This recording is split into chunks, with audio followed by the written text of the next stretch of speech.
Здравейте, аз съм Есикър Трикър и сега ще ви покажа трикът антимаг.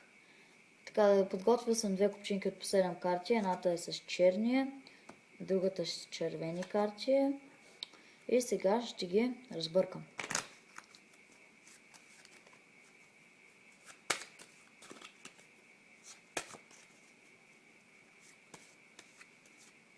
Ето.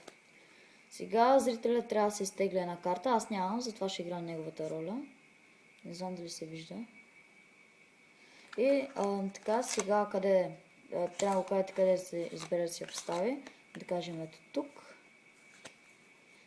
И сега ще разбъркам картите. Така. Сега ще позная коя е неговата карта.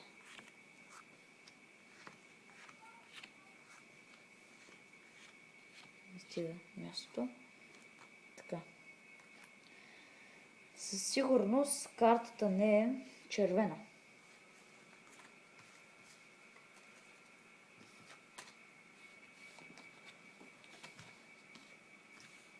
Така. Със сигурност картата не е повече от седмица.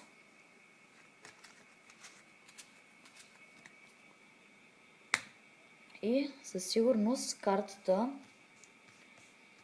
не е Не, със сигурност не е седмица. Така, фокусът е изключително лесен.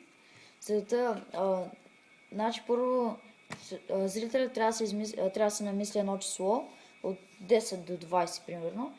И ето аз съм подготвил пак също за 14 карти. Знам да е топът си. За 14 карти. Нали пак 7 черни и 7 червени. И просто ги разбърквате. Няма значение. Нали? Ето. С това карта да се избере една карта. Да кажем да е тая. Седмица, купа. И вие при когато я вземете, нали, тя е така, и я завъртате. Ето, да се сложи някъде, примерно да кажем ето тук. И я слагам. Разбърквате тестето, нали? И подреждате картите. След това гледате коя карта е обърната. Примерно вижте как купата нагоре е сърцето, доколкото на седмицата и е надолу. Разбирате ли? И така започвате и си мислите някаква история. Примерно не е черна, не е повече от осмица и така. За целта обаче преди това трябва да подготвите картите, които да са черни и червени. И черната да е примерно нагоре, червената да е надолу или нещо такова. Вие ще си решите. И така, надявам се да сте харесали фокуса. И от мен, чао!